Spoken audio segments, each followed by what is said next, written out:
Okay, good afternoon, folks.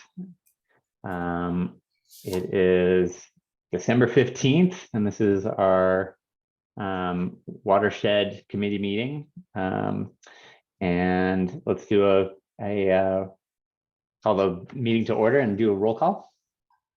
Good afternoon. Director Cush? Here. Director Sampson? Here. Director Smith? Present. And Acting Chair Schmidt? Present. All right. Can I get a motion to adopt the agenda? So moved. Second. Okay, are there any comments on the agenda? Public comments? There are none. Okay, let's do a roll call. Director Cush? Aye. Oh, Director Russell? Here. Director Sampson? Aye. Director Smith? Aye.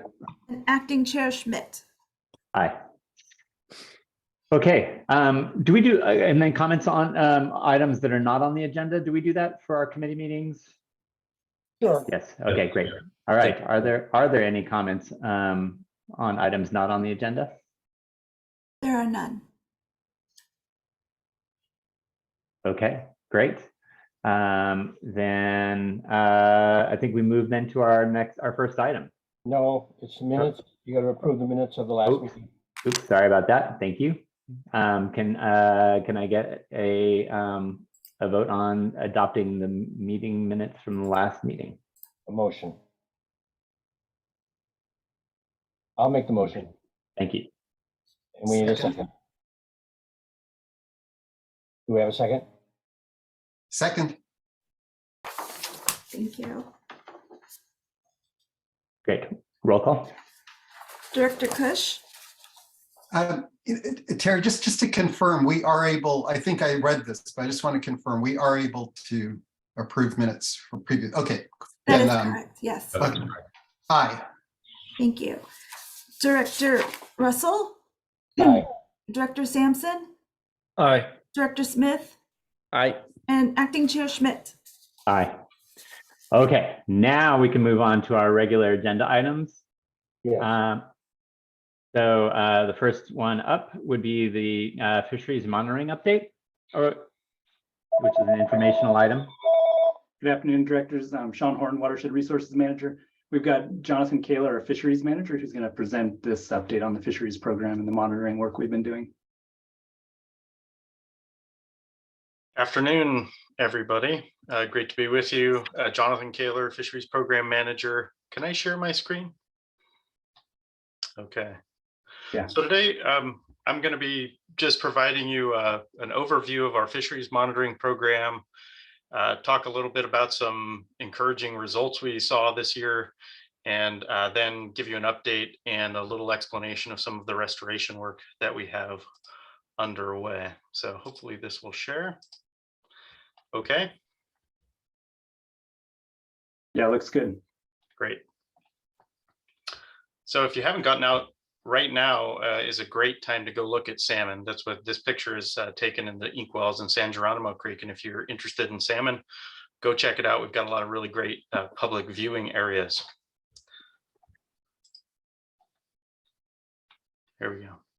So let's start by just looking at a map of the Lagunitas watershed, the Lagunitas Creek watershed. And it's important to remember, I think a lot of us who work on the watershed tend to think about the upper part that flows into our reservoirs, but there's quite a bit obviously that also then flows past our reservoirs and goes all the way out to Tamales Bay. So what you're looking at here are the areas that are accessible to salmon. So this is the area in green, and then the area in brown are those that are above our reservoirs, our string of reservoirs on main stem Lagunitas ending in Kent Reservoir, and then Nicasio Reservoir. And historically, this has removed about 50% of the habitat in the watershed. So there's been a significant impact there, and that's really the impetus for a lot of our monitoring work.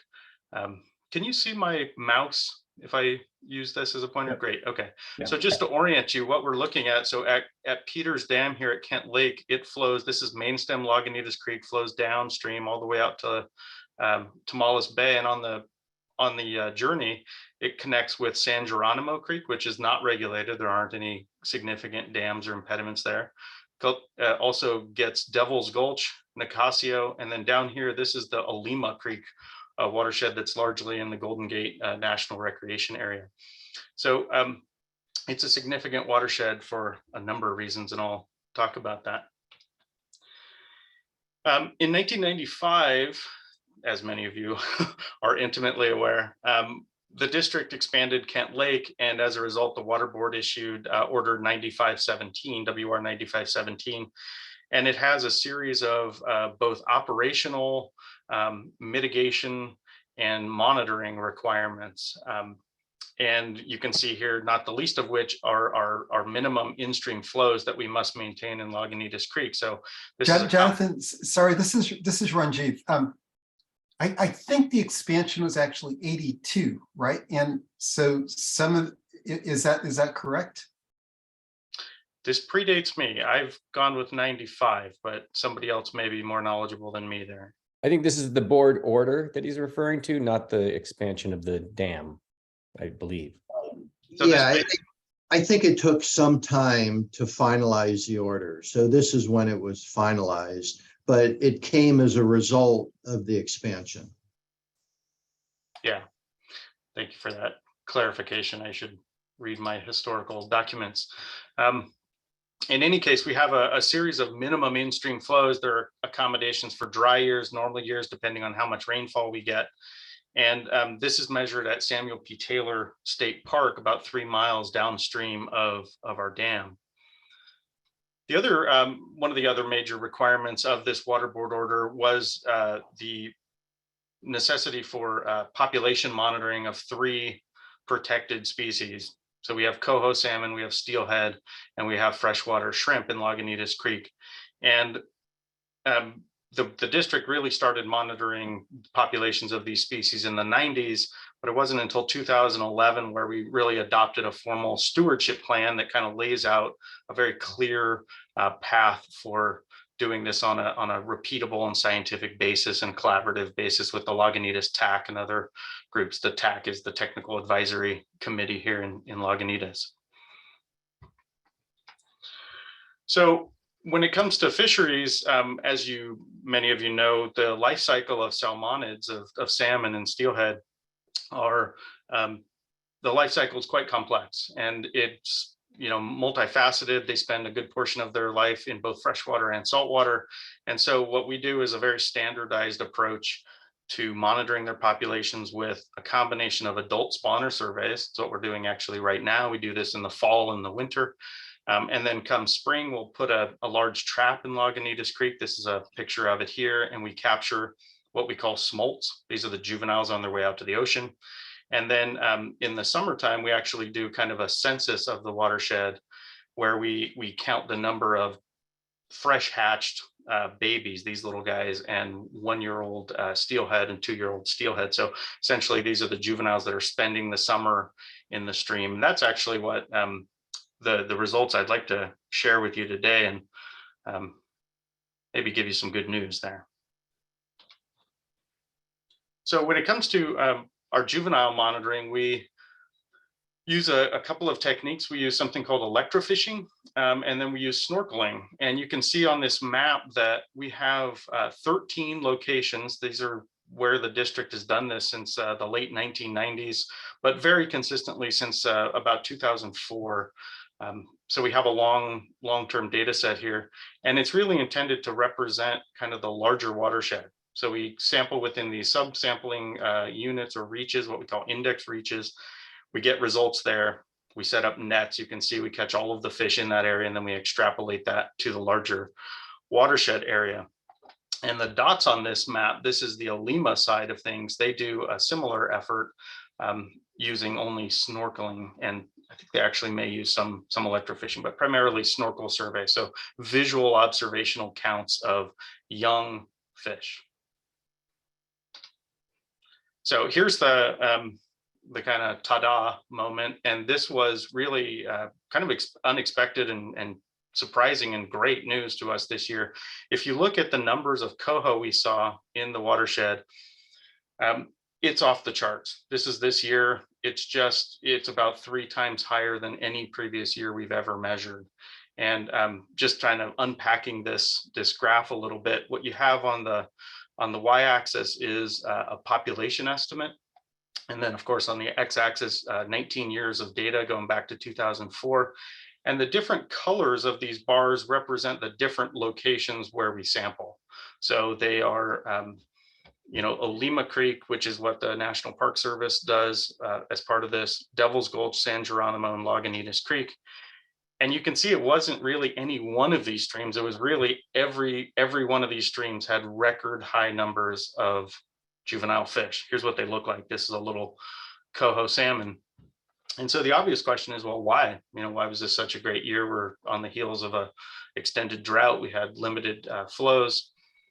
It's really 3 factors we've identified as the likely cause. The first thing is that coho have a pretty strict 3-year life cycle, meaning that if you had a big run 3 years ago, you can anticipate a pretty good or a big run this year. They don't deviate too much from that 3-year life cycle. So what's shown here in these light gray bars, these are the that 3-year year class. And you can see it's one of our larger year classes historically. That means there were a lot of parents. There were a lot of parent coho in the system. Second thing was we had a ton of early season rain. It really just nonstop rained from October through December. That's really when these fish are moving into the system. They're looking for places to spawn. These are pretty deep-bodied salmon. They need to swim up shallow areas. And when you get a lot of rain like that, it gives them access to the full watershed. So that's what we saw, is basically fish everywhere they wanted to go, they could go. So they had full access to the spawning grounds. And then the rain tap more or less turned off after December. So once those eggs and those fragile embryos were in the gravel, we didn't see any significant storms for the remainder of the winter. The second half of the water year was quite dry. And so we had really high survival. So all of those things contribute to this bonanza year for coho. Not the same outcome really at all for steelhead, which is interesting. Not too surprising, but interesting. So you can see here, these are our last 3 years of data for steelhead, and they're all below the long-term average. So this was better than last year, but still well below what we would consider, a good number or an average number of fish. And the reason for that is that that late season dry condition that we saw. So steelhead moving up in, say, January, February, March, spawning even as late as like May. They just didn't have access to a lot of the places they needed to go because, unlike Lagunitas Creek, most of the watershed is unregulated and there's just relying on natural runoff events. It was fairly dry. Those creeks didn't have enough water. And you can see San Geronimo here and Devil's Gulch had almost no fish in them. So all of these fish are coming out of Lagunitas Creek. The one silver lining here, I would suppose, is that steelhead do have a lot more flexibility in terms of their life cycle. So although this is concerning, it's not nearly as concerning as this might be for coho with a much more rigid life cycle pattern. So I think good news for coho, maybe great news for coho, sort of so-so news for steelhead. I'll end by just bringing you up to date on some restoration work that we have planned that is really aimed at these species in particular. Jonathan, sorry, again, given the very good year for the juveniles in 22, are we going to then expect that in 3 years, is that the life cycle where we're going to see, a large number of parents coming back in? Is that the prediction? That's the prediction. However, there's a big caveat, and that's overwinter survival. So those fish have to spend essentially this winter in Lagunitas Creek. And if we get a lot of big storms, it's possible that all of those, or a good number of that large year class, could be affected by big storms, some other event that but barring that, yeah, we would expect that 3 years from now, we would see a good return again. Do you take director volunteers for counting? Yeah, get a hold of me and we'll see what we can do there. We all should, because it's a lot of fun. I think we should all be doing the snorkeling part. It's really fun. Hey, since we're going back on the numbers a little bit, Jonathan, I wonder, it's really interesting that you got great numbers across the board in the watershed. You go back one more slide. Yeah. Particularly looking at the jumps in the graph, San Geronimo really banged it out of the park in Devil's Gulch relatively, but any idea, any idea about why San Geronimo did so well, even better than Lagunitas, which in all previous years, you're not seeing that, you're seeing a reverse in that? A lot of it seems to have to do with adults having access to the highest points in the watershed. These are big, strong swimming fish. Lagunitas is a fairly small watershed. So if you give them access to a longer run, they will swim farther up it. And San Geronimo is quite literally just another, 3 miles. So I think that's it. They're just saturating that portion of the watershed that in many of these years is not really accessible because we don't get enough rainfall early in the year. And so what would you say about over summer survival about that then? Would you take from that there's better over summer survival if you can get fish up there in order to see those kinds of just be seeing the results we're seeing now? So we will see. There are good data. I mean, definitely San Geronimo gets warm in the summer in places, so it stresses the fish. It goes dry in sections. Certainly, Devil's Gulch also went dry during the drought. So Lagunitas Creek, in terms of ideal summer conditions, is really where we want to see most of the fish. That's really the best habitat. The releases from the reservoir keep it cold and productive year round. And so I think, when you see fish moving into these tributaries, it's them saturating that habitat, but it's difficult to say whether those fish are going to survive over the summer. We do tag a fair number of fish in both of those tributaries, and we try to track and calculate that exact survival rate. So that is something that we do include in our reports, and we'll do that for this year class next year. Okay, really fascinating. And good news for a change for coho. If you follow coho news, it's rarely good. So I'll take any data point of good news. Yeah, I mean, it's worth just mentioning for the new members here. In the fisheries, salmon fisheries world, and particularly in the community of fisheries folks who pay attention to coho, Lagunitas Creek is one of it's definitely one of the most important coho fisheries along the North Coast, and so numbers like this are really encouraging. And I wonder if it's being seen similarly. And do you know whether we're seeing similar sorts of results elsewhere? Because the same pattern, like the beauty of having these early rains that get fish up and then no scouring events. The problem with big storms, as Jonathan's alluding to, is that fish, the reds either get scoured or the fish get blown out of their streams and are sent downstream where it's not as hospitable. So do you know if in the fisheries world we're seeing a similar high return or high survival of juveniles? Yeah, I anticipated that question, and I reached out to some people. I haven't heard back, but I'm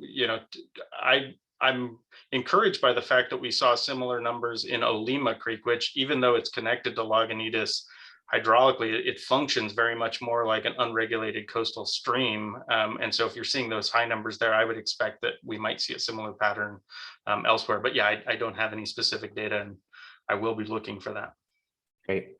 The link between the health of the creek and the fisheries industry, I think, for some of you is obvious. I think for many of us, that's really fascinating. I wonder if there's an opportunity to emphasize that in communications materials down the road, just to, further demonstrate the importance of the work that the district does beyond, in watershed management. Yeah. Are you guys planning to present at the Salmon Restoration Federation conference again this year?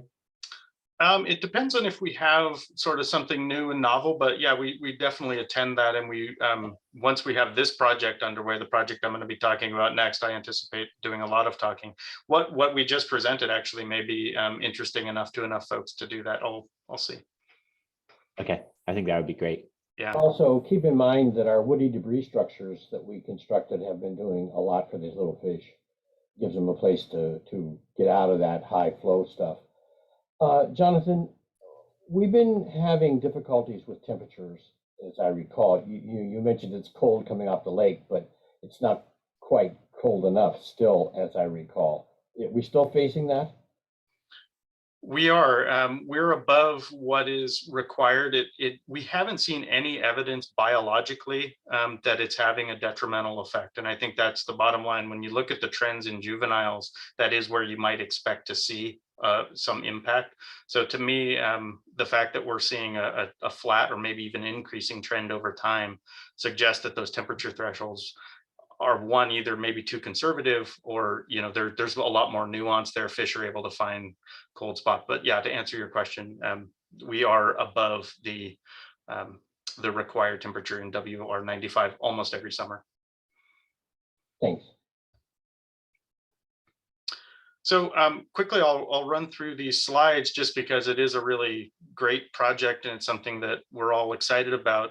We received a grant from Department of Fish and Wildlife a few years ago to identify good restoration priority sites, and we've been moving forward with that work. So this is a map showing the 13 of these sites to orient you. Here's Peters Dam, so water flowing out of Kent Lake all along Lagunitas Creek, down to the swimming hole, if you know where that is, in Samuel P. Taylor State Park.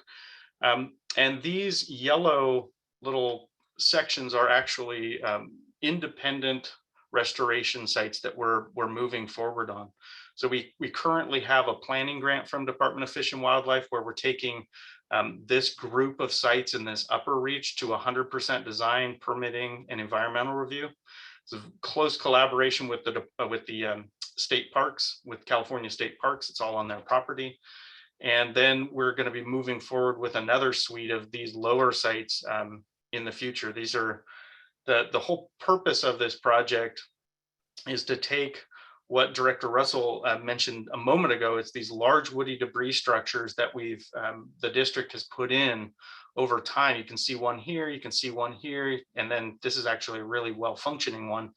And take this type of approach and really scale it up and improve the habitat over a much larger section of Lagunitas Creek. So we found that many of these installed structures are functioning really well. You can see this one where it's actually creating a lot of complexity and a lot of hiding areas for small fish. And that's really the idea, is to take this and then apply it over a much larger scale to where you install one and then another and another and another, and you really kind of force the stream back and forth and create sinuosity. And also we're including the addition of fresh gravel, which is something that's significantly limited due to the dams, and adding that. And so this is a project that's underway. We're, I don't know, in the early third of it, perhaps. And we're really looking to gain momentum, mostly through grant funding, to help implement this over the next maybe 5, 8, 10 years. And be happy to answer any questions. So thanks. Well, I love this project, and I'm wondering if there's any way we can help call on our community or Suzanne's efforts to help bring volunteers to be supportive of you. Yeah, I think we have really received a lot of support. So I think that as we get going, there will be opportunities. At this point, we're very much in the technical planning and all of the hydraulic modeling and all of the real technical focus stuff. But yeah, as these projects get implemented, there definitely will be opportunities for the public to come out and both help and just see this firsthand, enjoy it. Great. Jonathan, I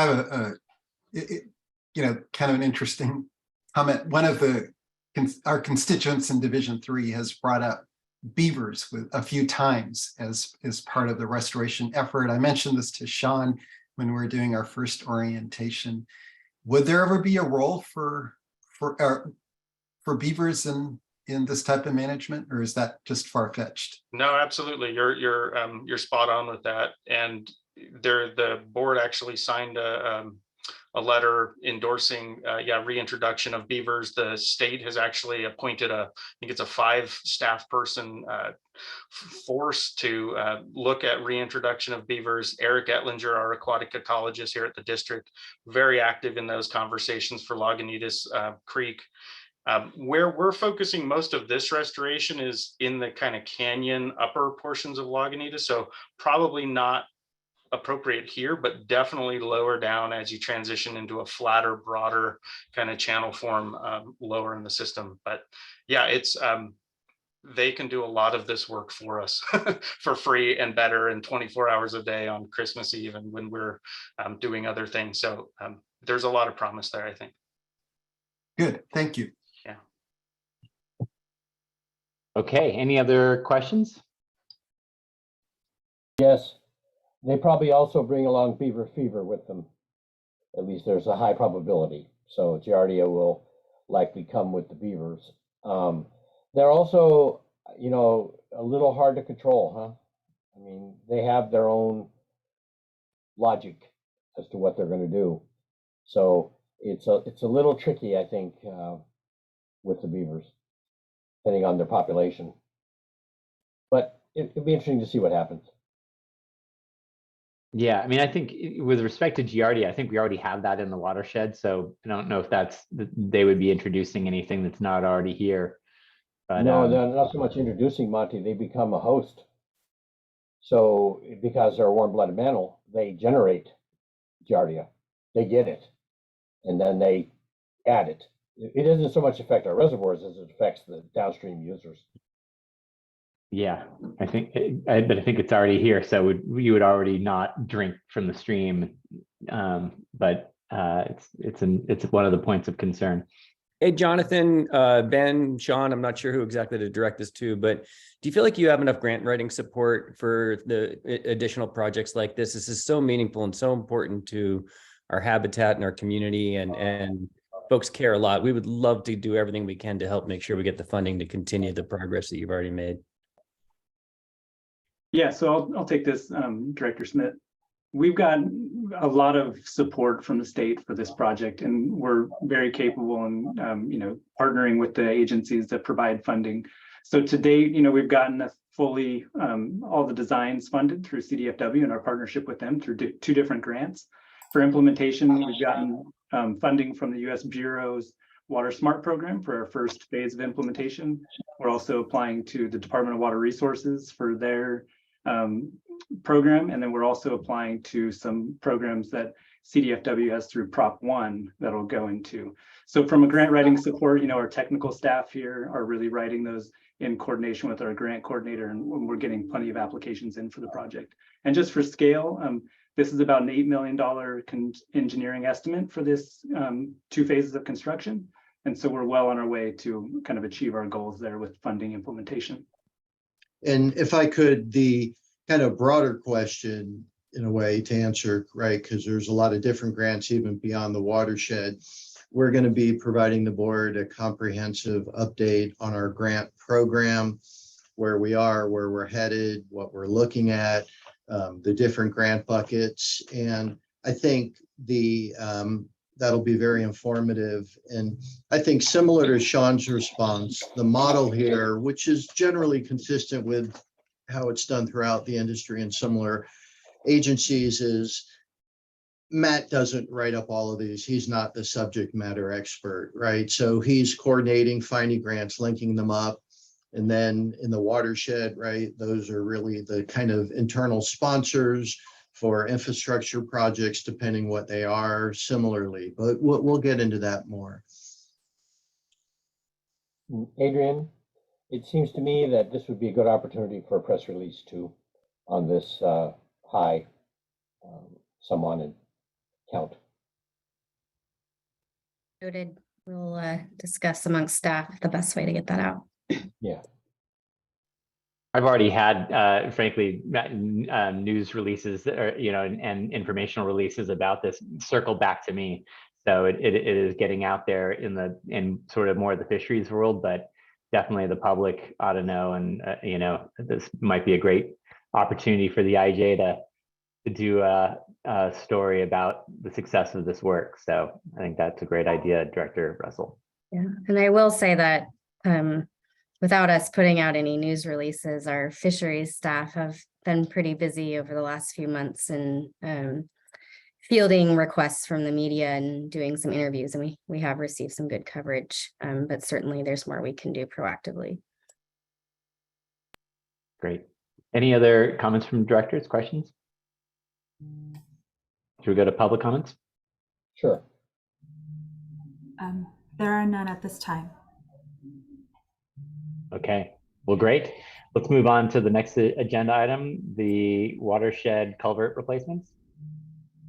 Yeah, good afternoon, directors. I'm going to take this item. So we have a presentation for you that's going to give you an overview of some of the culvert projects that we've been working on the watershed and implementing under our roads and trails plan. So let me bring up that presentation for you.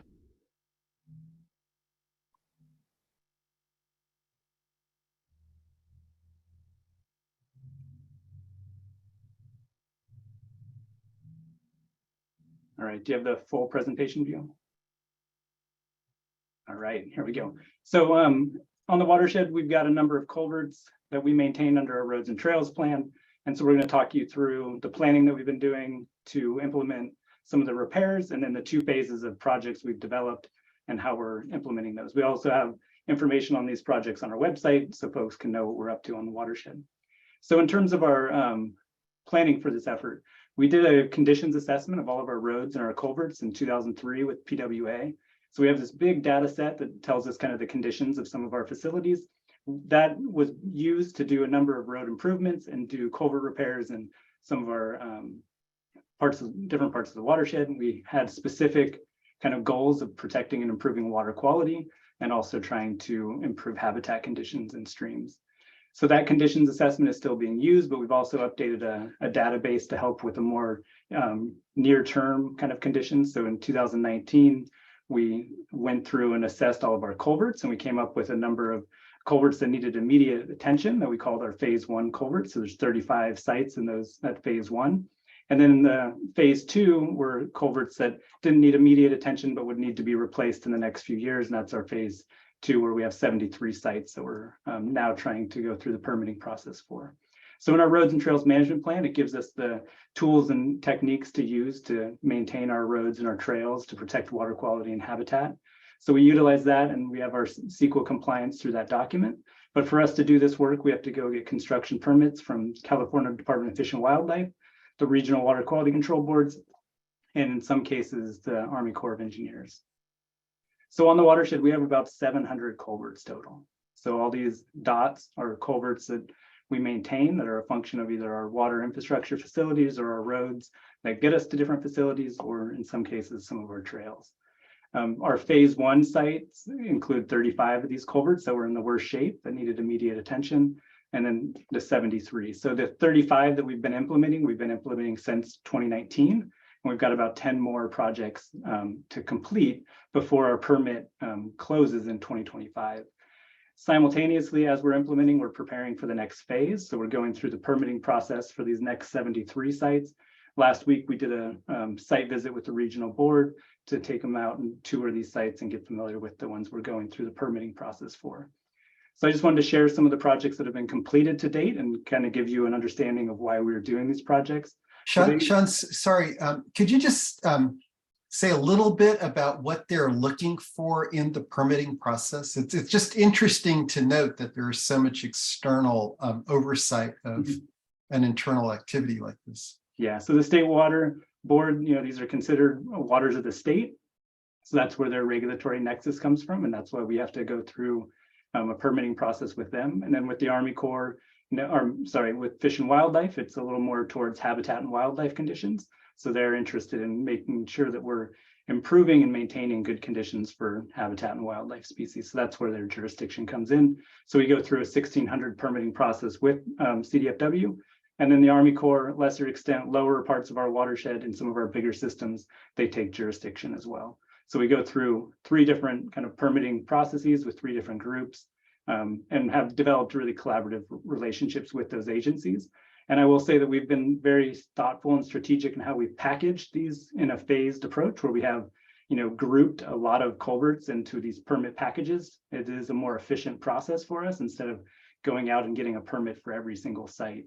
We're doing it as a grouping, and that's really giving us kind of a 5-year time frame to work under those permits.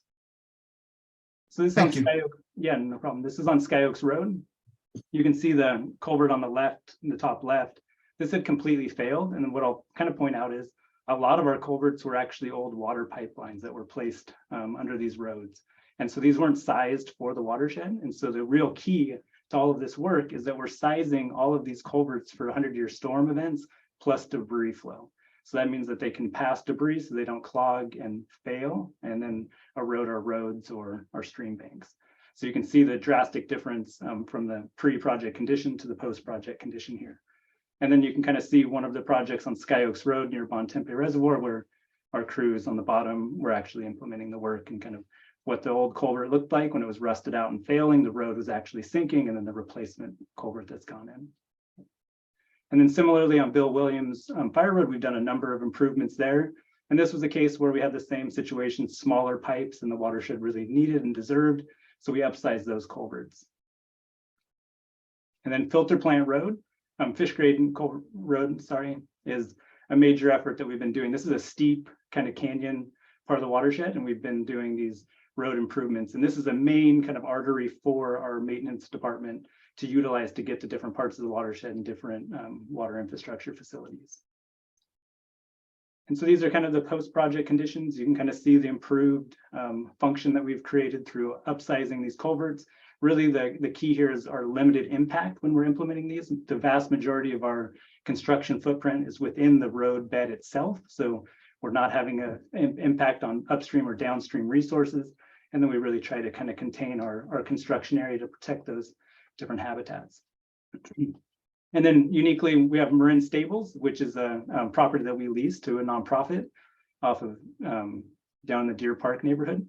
And they have a culvert that goes into their facility that is part of the lease property. So we partnered with them where they actually had the contractor come in and do this, but we worked with them to get this into our permit package to kind of take that barrier away from them having to do it on their own.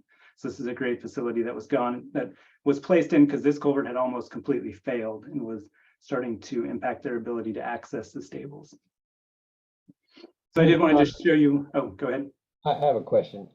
I know that we're continuing to use galvanized steel. I mean, it has a life like the ones you're pulling out. It's going to suffer the same thing in 30 years or something. Is there a reason we're not using polyethylene? Yeah, so in some of the North Bay fires, what was noticed was when you're using plastic pipes, they melt during those fire events. And then you have to go back and replace all of those facilities. And you also have the potential of impacting your drinking water. So we have kind of modified our approach and we've gone to the metal culverts instead. There was a time though when we were using plastic. So, there are a few of them out there on the watershed. And you're not concerned about zinc leaching? Not as much as the burning of them. And I think if you think about it from us having access during an event as well, this gives us better accessibility to respond to a fire. So I just wanted to share some of the culvert sites that are in our next permitting package. And so the permitting process that we're going through, we are just submitting our applications, just having those initial conversations with the agencies. But this is the condition of some of the facilities that we're dealing with. You can see kind of Eldridge grade, there's these old pipelines that were placed on bedrock in some cases. There's very little cover. So these sites are going to be improved. In some areas of the watershed, we're taking culverts out and we're actually putting in rock crossings so that we don't have those facilities to maintain into the future, which is a real kind of benefit to the district long-term. And then Kent Pump Road, there's a number of culverts that really are supportive of our water pipelines that are out there. So those are really critical features that we have on the landscape. And then there's other sites, that are smaller and bigger throughout that kind of 73 core projects that we're going to be taking on. So what does that look like for the next kind of 5-year time frame? We've got about 15 projects that we'll have to be implementing each year. And so that's what we're kind of gaming out for the future. And we're doing this through a combination of our own watershed maintenance crews. And then more recently, we've brought on a contractor to also be able to support with some of our roads and trails maintenance where needed. So Hey, the last thing, Sean, I'm just wondering if how you come up with 15, is that high, is that low, is that more than what's traditional?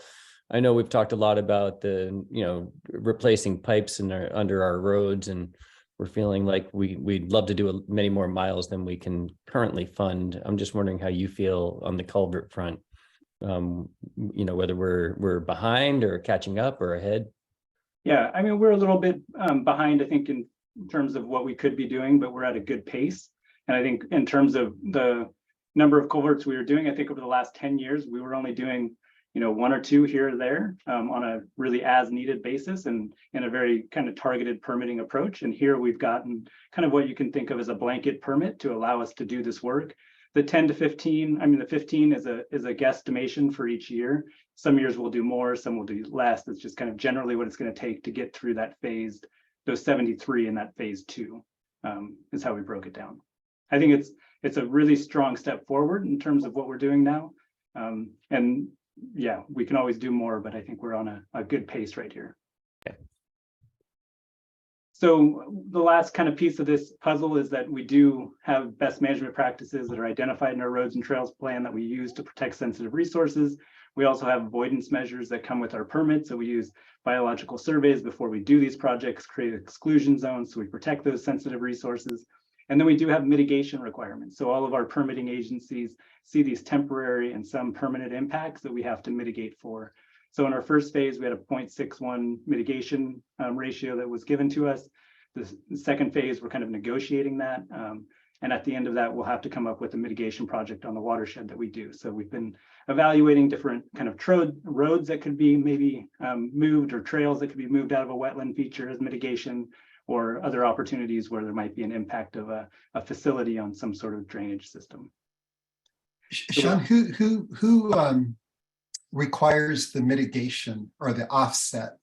Yeah, both all the agencies typically have mitigation requirements, and CDFW and the regional board here are permitting the majority of these sites, and that's where those mitigation ratios are coming from. So it's a deep discussion that we have with all those agencies about, the type of projects we're implementing. We really see these as, improving the hydrological function of our watershed, but we are fitting into a regulatory box in some cases, and we have to comply with some of these mitigation measures. With all the work that we do in the watershed, is it hard for us to come up with 0.61 acres of mitigation seems like a very small amount of area compared to the amount of area that we're working on and improving. So is meeting that mitigation requirement challenging or fairly easy to do? Or it's interesting, right? Because we just had a great presentation about the restoration work we're planning in Lagunitas Creek. The agencies would like us to mitigate in the watersheds we're having the impact. That's kind of, so we're now in most cases working in different sub watersheds behind a reservoir, so they don't see that work kind of as mitigation for this work. So we have to find similar channel types that we're implementing to try to mitigate in.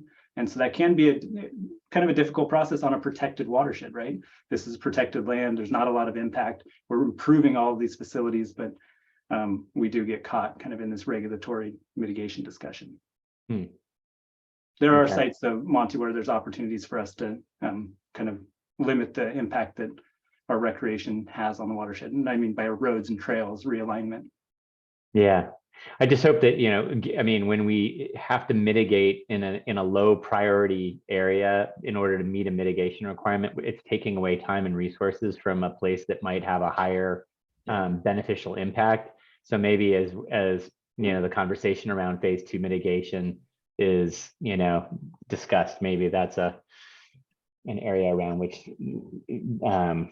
we could address that challenge and see if there's a way to see the bigger picture. Yeah, that's a good point. All right, so that's all we had on culverts, and we'll take any questions that you might have about the culvert replacement efforts. Any board questions? I'll go again because I love culverts, or I love seeing them taken out. Did in the change of any of these culverts, did we open up any additional reaches of stream for Steelhead or Coho? No, these were all behind reservoirs, Okay, upper watershed kind of culverts. got it. Yeah, it looked like it was pretty high up. Okay, any public comments, questions? Yes, we have one so far. I just want to remind the public that you have 3 minutes. So the first speaker is Mr. Larry Minikis.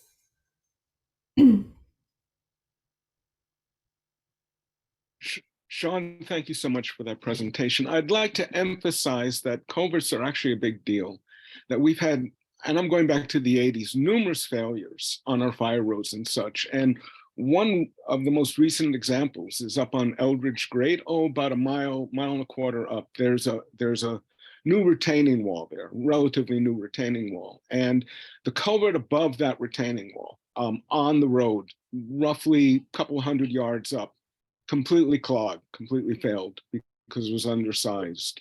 And that water came rushing down and did tremendous damage, almost took out the South Marin water line because it was running right there. And it was really a close call, actually.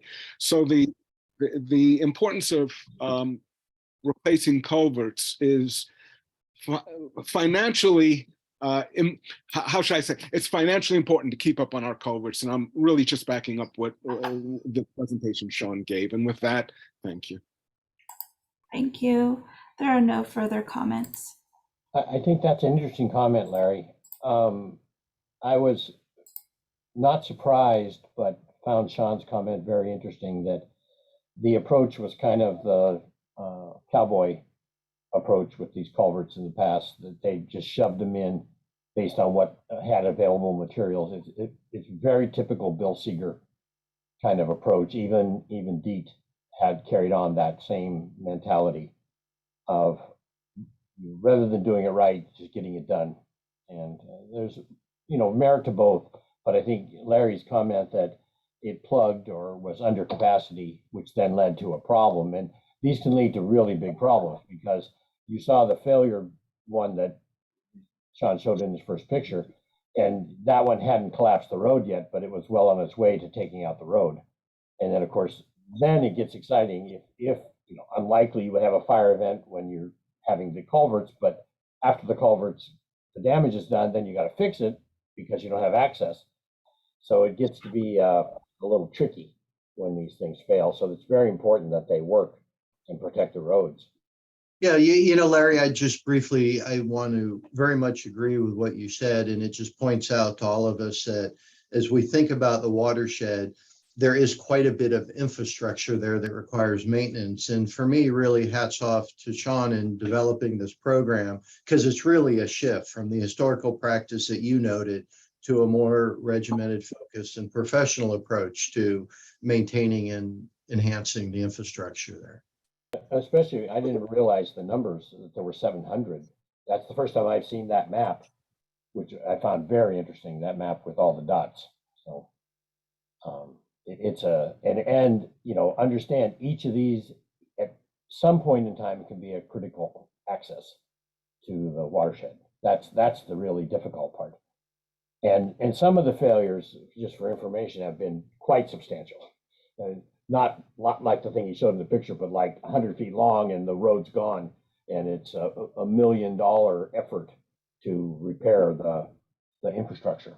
Right, emergency, right, the whole thing. Yeah. Okay. Sorry, now, this just makes me want to ask Sean, is there, when you're selecting your sites, and you may have said this and I just didn't, but the strategy for site selection is based on, different criteria, including likelihood of failure, the consequences of failure that help you prioritize. Yeah, we in that first permitting package, we took into account the locations in terms of critical infrastructure and facilities, also the condition of the culvert itself, the sizing of the culvert as well, and then the sizing of the watershed the sub watershed we were working within. Great. So yeah, so the risk management, consequences are important. Great. Okay. Any other questions? All right, then let's move on to our next agenda item, which is a watershed recreation management plan update. All right, directors, I'll take this one as well. This is an update on our recreation management planning process. And so we were at the last watershed committee with an update on that, and we're just keeping you updated as we go. So I've got a presentation I'm going to bring up for you.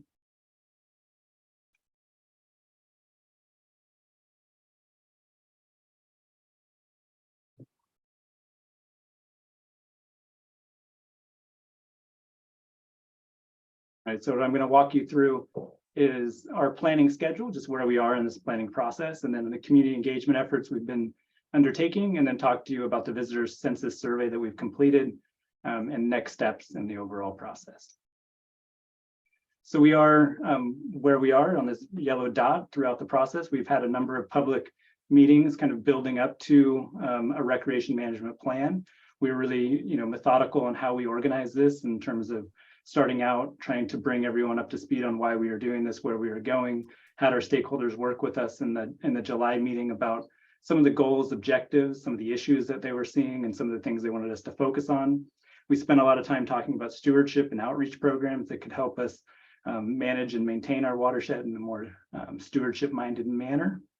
And then we took the time at our last meeting to talk about recreation facilities, which I'll talk more to when we get there. And then where we're going now is thinking about visitor management strategies, adaptive management, and then coming out with some outcomes and recommendations for where we're going to go. Now, along with these community meetings that we've been having, we've also had site visits. We had a number of site visits to get people familiar with the watershed, the programs that we currently have, and then also to see some of the projects we're implementing. We've also been carrying out visitor surveys. So we actually went out on the watershed at different times of the week, different times of day, and actually surveyed visitors to see what they were experiencing when they were on the watershed. We also made that available online. We've been keeping the community updated through email notifications about the planning efforts as they're coming down. And thus far, we've had a really fruitful, successful conversation with our community groups. So one of the focuses of our earlier meetings were kind of on the issues that we were facing, trying to get clarity around where people wanted to see some attention focused, and then really started to think about what those desired conditions, those desired future conditions that we wanted to plan towards were, and then how some of those desired conditions would resolve the issues that people were perceiving and align with our primary mission as a water district as well. So we got a lot of good input on issues, and then some good input on kind of where we wanted to be going in terms of those desired conditions, and that's really informing this whole planning process now. More recently, we had the workshop in October. We discussed recreation facilities and those visitor management strategies. And then in November, we brought folks out to the watershed for the Azalea Hill project tour. And we talked about kind of the planning effort that went into that effort and where we are with the implementation. So at that October workshop, we had a panel discussion to start it off with. We had a representative from Latino Outdoors. We had a representative from Santa Cruz Mountain Trail Stewardship Group, and also from the Santa Cruz Land Trust, just to kind of bring attention to some of the visitor management strategies other areas are using and how those have helped work to solve some of the issues that land management agencies are seeing. And then we had breakout groups at that meeting where we talked about roads and trails, visitor facilities, natural resource protection, and stewardship. We were really focused on multi-benefit solutions, and we're kind of forming ideas around outcomes for this plan through those discussions. Yeah, for anyone who did not see that panel, I found it remarkably inspirational. You should definitely, the public or anyone on the board, check it out. These were three very, very thoughtful people in finding ways to get our community and those who may not typically have access to the outdoors, checking out this amazing habitat is wonderful. So good job, Sean. And I thought you did a great job moderating it as well. Yeah, thank you. We were lucky to have those folks. Sean, where would the public find that? Yeah, so we do have I started this presentation out with a link to our website. I'll run back real quick to it. Marin Watershed Rec Plan has all of our meeting materials, documents, and recordings that we've carried out to date. Sorry for the back and forth. So the last site visit we had was of our Azalea Hill Trail project. So this was a a long planning process that came to fruition with the kind of compromise between various stakeholder groups in terms of the priorities they had for a strategic connection through the watershed. And the district has been fundraising for it through grant applications and moving forward with implementation. We've implemented a number of bridges to date to get the first section of the project open, and we're working towards that. And now we have what we call the Liberty Gulch phase that we'll be focusing on next summer. You'll see a construction package coming to the board in a future meeting in January, I believe, for a retaining wall feature that we need to build that will connect the trail to Bolinas Fairfax Road. So that's going to be our next real big construction component. But here we just brought the stakeholders out. We had about 60 community representatives. We had folks who had participated in that planning from different organizations kind of provide their commentary on how that planning process went, what worked, what their important priorities were when they were looking at this project. And I think it helped people just kind of have a broader, stronger awareness of the different interests that different stakeholder groups have in regards to the watershed and roads and trails.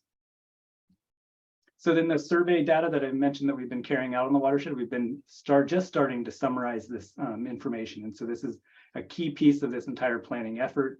I'll just remind you that in 2013, we did the same survey. So we reutilized that survey and we took it again. So one of the big efforts here will be comparing kind of the results of 2013 to today and see some changes. So on the watershed survey, this was where we were out on the watershed actually collecting input from folks, and then the web survey. So we had over 3,000 responses total, which is a kind of a good spread of folks that were commenting on what they were seeing. And one of our first things were kind of, the activities that people were seeing. And so we got a good kind of spread of user groups that were providing input here. And this just kind of summarizes just the ones that were collected on the watershed.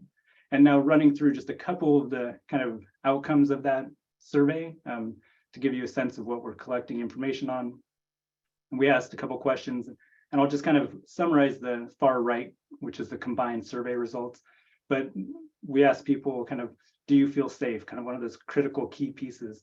And over 97% of the respondents did feel safe and they're recreating on Mount Tam, and that's really important and good to hear. And also shows that we have some work to do to see what issues are maybe not making people feel as safe as they could be. And then we also absolutely, John. That's an interesting number. I mean, it's obviously a great response, 98%, but it is curious to me what the 2.4%, what their concerns are. Yeah, and we did dig deeper into that. And so when we start summarizing this report, we'll get input on some of those kind of points of conflict, if you will. Good. So we asked about interactions with other visitors, also, higher response that most people were having good interactions or fair interactions at a minimum, but we still have some kind of, tension there between visitor groups. And I think that's something we can focus some attention on. Now, in terms of some of the trail conditions and road conditions, we saw over 80% of folks thinking that our roads or trails were in good or great shape. Also a small percentage here that we're thinking there should be some improvements made. So that gives us some direction there. And with our fire roads, it was very similar. Over 80% of folks thinking they're in great shape with some improvements that could probably happen in our fair and poor areas. And I think, right, we are managing a mountain here. We have some really steep, difficult roads. You can't do some of the fire road maintenance high up on Eldridge that you can do on Sky Oaks. Just getting material to some of these sites is in and of itself difficult. So there are some limitations to what we do in certain areas of the watershed. But I think in general, this is giving us a good sense of what people are feeling and thinking about the watershed. And we'll compare this to our 2013 survey just to note and understand any changes that have been made to date. Sean, one item that does stand out to me on the survey data is that in some cases, the results differ quite a bit from the web survey versus the mobile survey. Yeah. I'm not sure that that's significant, but maybe just as we're trying to explore some of the drivers of responses, something that we keep in mind. Are there differences between people that are reporting on site versus people that are reporting online? I don't know what those would be, but it's notable in some cases. Yeah, Yeah, that's a great point. Yeah, maybe a related question, Ranjiv, and appreciate that, is Sean, how much demographic data did you get in here? Did age, types of use of the watershed, where they live, which kinds of trails they use, et cetera, so we can maybe figure out who has bigger issues than others. Yeah, so all those types of questions were asked, and so we'll summarize all of that in the report that'll come out. We're just not quite there and ready to share that. Thanks. And so another component, this was not part of our 2013 and 2012 survey. We did put trail counters out at select locations to give us a better understanding of kind of the patterns and frequency of use. We also are utilizing a number of trail-based apps to get a sense of how people are using the watershed. So this is going to be really rich user data that'll kind of help us think about the future uses in different parts of the watershed. So that's something we're still in the process of summarizing, but is going to be part of this report and will be new data that we hadn't had before. So I think that's going to be very rich. We have had some issues with some of the trail counters on the watershed, but we're adapting and making use of them. We had a couple that were vandalized where a camera was stolen, and some that just had technical glitches. So there's some limitations there. So with that, we have a number of upcoming watershed planning activities. We have our February 8th meeting where we'll be presenting our watershed census survey data to our stakeholder groups. And then we'll be facilitating a conversation with support from one of our technical partners from Oregon State, who will talk about watershed zoning as a recreation management strategy and ways that's been used by land management agencies in the past and how we might be able to apply it here on our watershed. And we'll start the conversation around adaptive management, which will lead into our April 12th watershed workshop, where we really start diving into best management practices for recreation and some of the outcomes for the plan itself, with the hope of moving towards a draft document after that. Are we still getting heat over the privacy issues on the cameras? We haven't received that for the trail counters. They're a different type of camera than what we've used where we've had issues, but no, not. Sean, can you talk a little bit about how the public input and other stakeholder groups' feedback is being synthesized or summarized in order to inform decision-making? Yeah, so we've, as I mentioned in that kind of schedule of these meetings, we design these to kind of lead into the next meeting and lead into the next and ultimately get us to those outcomes. And then we're also going directly to some of these stakeholder groups for one-on-one discussions, so we can have kind of more of a workshop type of discussion with them and get their input. And then our consultant will kind of be bringing these kind of in buckets, if you will, for different topics that we want to address. And some of those solutions that we've worked with those stakeholders to develop will come out of that. So I think, I mean, it's obvious, but I still, worth reminding ourselves that the transparency around that process and how different viewpoints are being considered is going to be so important for ensuring the success of the new plan. So hope we, just keep an emphasis on that. Yeah, Ranjiv, I agree with that, especially when the different forms of data collection differ so greatly by the user groups. And you hear not really complaints, but the identity that, hey, there's too many so-and-so user groups at this event versus the other event. So it's really important to understand those numbers as we get closer. So thank you for that. Great. Are there other board comments, questions? I just have one question for you, Sean. One of the, I'm glad I know you're spending a lot of time reaching out to different stakeholder groups, community groups, and I just want to check in on whether you've been able to do outreach to either the Marin City community or the Canal community, just because they're not necessarily communities that might be as easy to engage in the process. And so I just want to make sure we're making the effort to go forward and engage folks who might not be the typical attendee to an afternoon meeting on the watershed. Yeah, that's a great point. We are in those individual stakeholder groups really targeting groups that might not be able to participate in those planning efforts. So that's kind of the intent behind that step in this process, is to go directly to some of those groups. And those two in particular are ones that we're reaching out to. Yeah, in that regard, Steve Burke, who's the city councilman in Mill Valley, has developed a really cool relationship with some Marin City folks to to have a group joining the Mill Valley Golf Course, getting out and doing activities in the hills outside of Mill Valley that they hadn't normally done. So there's some good resources and examples of how we can do that here. I love the idea. Thanks, Monty. Yeah, so Sean, just to make sure, check, so those are outreach to those communities is still pending, or, okay. That'd Yeah, be we're great. just starting the outreach to individual stakeholder groups. Okay, great. There's many different stakeholder groups. Don't mean to select them as being particularly, overly more important than others, but just want to make sure that we do really use this opportunity to reach out to all the different groups and make sure that folks have a chance to participate. Okay, if there are no other board comments or questions, we'll open up to public comments, questions. Yes, we have two so far, Laura Sheraton, then Bob Middlestat. Ms. Sheraton, please. Hi, thank you. Can you hear me? Yes. Hi, thank you. My name is Laura Sheraton. I live in Mill Valley on Panoramic Highway. I've been using the Watershed to hike for the last 40 years. And I wanted to welcome the new board members, Sampson, Smith, and Cush. And I'm also a Sierra Club representative from the Conservation Committee for the Marin Group. And I'm the president of the Watershed Alliance of Marin. And I work with a lot of different watershed groups and organizations.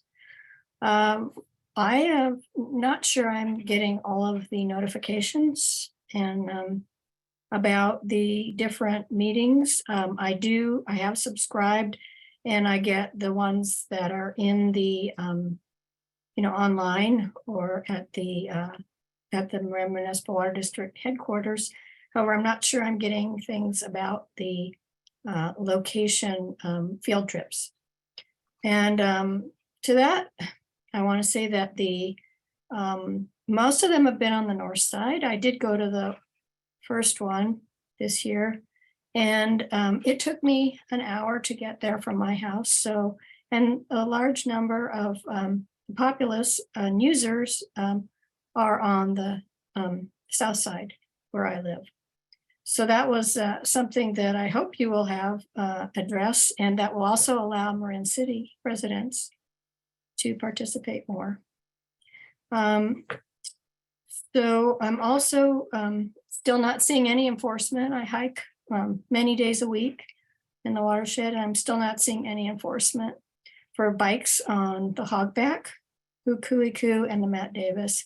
And for the new members, board members, I've shared in the past terrifying experiences of almost being killed by people racing down the Hogback, which probably is 50% grade in some places.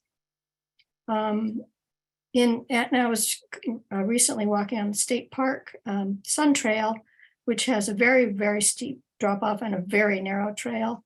And bicyclists were on there. And when I asked them why they were there and that they were in violation, they said they didn't care about the laws or the rules. And I'm sure those same people are participating in those activities on the watershed lands. Still seeing a lot of electric bikes, which is disconcerting when they're going uphill past you very quickly and you don't anticipate it. I have too many years of history to anticipate. And then I would ask please to not list people who are using the watershed land legally, that they're in conflict, because the conflict is with those violating. Thank you. Thank you. I appreciate that, Ms. Sheraton. Mr. Bob Middlestat, please. Hi. Thank you, Sean and Ben, for your ongoing efforts to work out all of this. I really appreciate it. I've just got two quick comments. And for the new board members, I'm one of the founders of e-bike access, which has been working with the Water District for 4 or 5 years now, going back to the first community advisory committee on e-bikes. Sean, as you know, I've been pushing to get data collected on the usage and how many visitors are up on the mountain using what kind of bikes and walking and the other uses. So I was disappointed to hear that you've had trouble with the census data.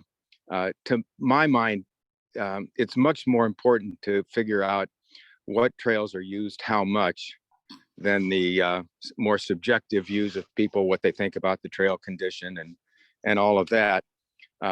Because the starting point for much of this discussion against e-bikes and bicycles more generally has been based on the premise that the mountain is overcrowded and overcapacity.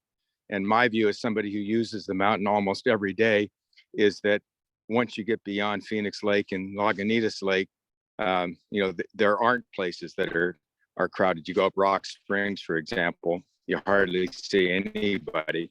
So I was hoping that we would have, as a base for discussion, a very robust collection of data.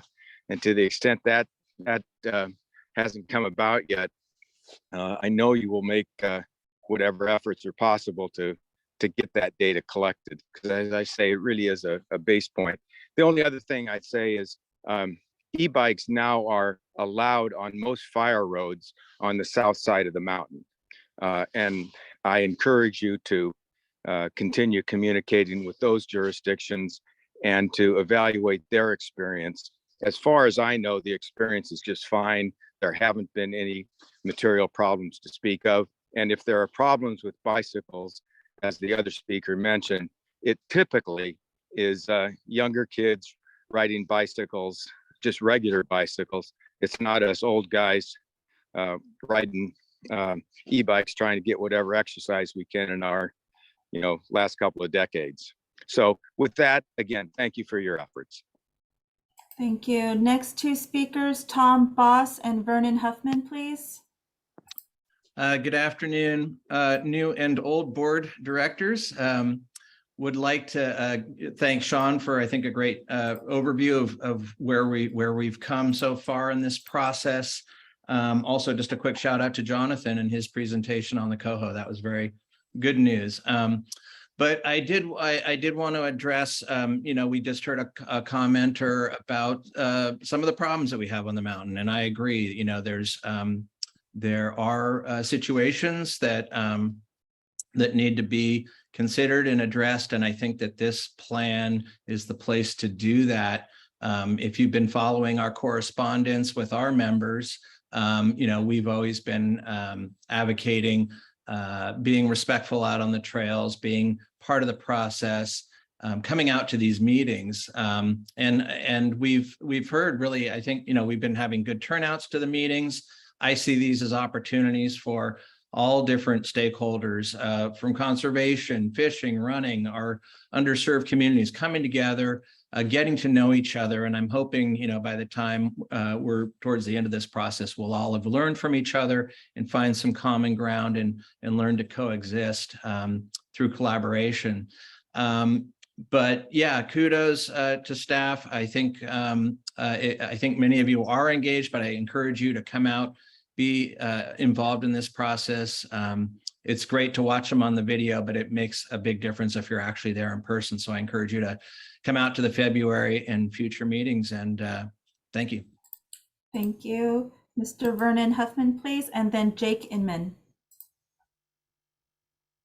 Go ahead, Mr. Huffman. Thank you. I just had to get unmuted there. Most importantly, I'd like to welcome the new directors to this meeting and to this process. We're super excited to bring you on board and work with you. We've been engaged in the not just this recreation management plan, but the roads and trails plan dating back almost 15 years now. That plan was a little unfulfilling because it really didn't deal with recreation. So we're really excited that we're finally going to address recreation. And to your earlier speakers' comments about enforcement, the most obvious response that our organization has to that is that we need equitable access to the mountain. And your own expert that came and spoke, your land trust expert from Santa Cruz, explained to the crowd that fire roads were not the desired experience for most recreationists, and that they're actually dangerous, and trails were really where it was at and where people wanted to be. And I'm here to confirm that that's where we want to be. So our board and an organization looks forward to working with you on solutions that can bring some relief to that situation of bikes on trails. And we hope that we can find opportunities to allow bikes on trails. And if it's not on, if the current users don't want to share what we have out there, then we're willing to work with you and find new opportunities that we could create. We're also a workforce. We're here to help. And we can bring upwards of 24 to 60 people to a work party and get things done at no cost to the district. That includes invasive plants too. And we'll come out and pull broom, especially if it means having access to trails. So we look forward to working with you and we're ready to meet, individually as stakeholders. We're willing to come up with the solutions needed to provide an outcome that is not just equitable to our user group, which is the second largest user group of the mountain, but also is environmentally sustainable. And there's plenty of modern methods to create trail opportunities that are environmentally appropriate. So thank you again, welcome, and we look forward to moving through this together. Thank you. Thanks, Mr. Huffman. Mr. Jake Inman, please. Hi, can you hear me? Yes. I just wanted to thank Sean and everyone for the managing this process. It's been hard, it's difficult. There's lots of different user groups. I think it was community meeting number 4 where we had Matt DeYoung from Santa Cruz Mountain Trail Stewardship come, as well as the gentleman whose name I can't remember from the Land Trust of Santa Cruz County. And that really was just a masterclass on what we can do when user groups come together, especially what Santa Cruz Mountain Trail Stewardship, which is an organization that began as Mountain Bikers of Santa Cruz and now stewards trails for multiple user groups all throughout the county down there. And I encourage anyone that's on the board, or if you haven't already, or anyone that has an interest or is a stakeholder in this process and missed that meeting, to go back and watch the videos that are on YouTube of it. It was just really great. And that's all I want to say today. Thanks, Mr. Inman. And next, Mr. Bob Keene, please. Yes, can you hear me? Or Bill Keene, yes, thank you. Oh, thank you. Yeah, this is Bill Keene. Well, first I want to welcome the new directors, Sampson, Cush, and Smith. It's great to see you there, and I look forward to your being very successful, not in this issue, but of course the important water supply issues that we face in the region. I want to just point out a couple of things that I don't think have been said yet, which is, it's a new day. We have a lot of users using the mountain. The COVID pandemic has really brought people out to our watershed in numbers we haven't seen in many, many years. And this is a good thing because it shows that our community is trying to be healthy and out there recreating, and their eyes on the mountain for us too, which I think is also good. But in order for all that to work with these increased numbers, we've got to have ways in which all users have a safe manner in which to recreate. And I think you can look to what Marina Open Space did with their road and trails management plan, creating a toolbox with options that your district could use to help provide safe access in the watershed and on trails and fire roads. I think one of the things that we could be looking at are directional trails. You could look at alternate days. There's ways in which you can look at connections that are needed out there where people want to go. And there's a lot of non-system trails out there that you might want to look and inventory and see if some of those can be converted to use. And that might reduce the cost since there's some places where there's already trails.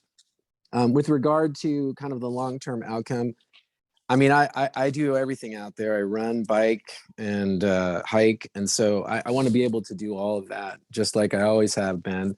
And I recognize that to do that effectively and safely, we may have to have some trails that are specific. We already have trails specifically for hiking, but we may not need to have trails specifically for biking to separate that use. You've already heard from Access for Bikes. I've been really impressed by the work they've done out at Camp Tamarancho. They have trails with reverse grades. They put in drainage features.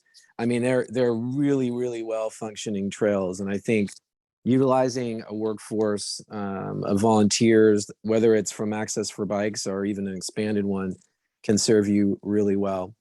Once again, I wish you great success in not only this rec management plan, but in the water supply issues you face. And I look forward to continuing to participate and be here and support you along the way. Thanks. Thank you. There are no further speakers. Okay, fantastic. Well, with that, if nothing else, I'd like to thank all the public who made the time to attend and provide comments, and for the staff who've done a lot of work to pull together these great presentations to share with us. So thank you very much, and we'll adjourn. Thank you. Thanks, Chris.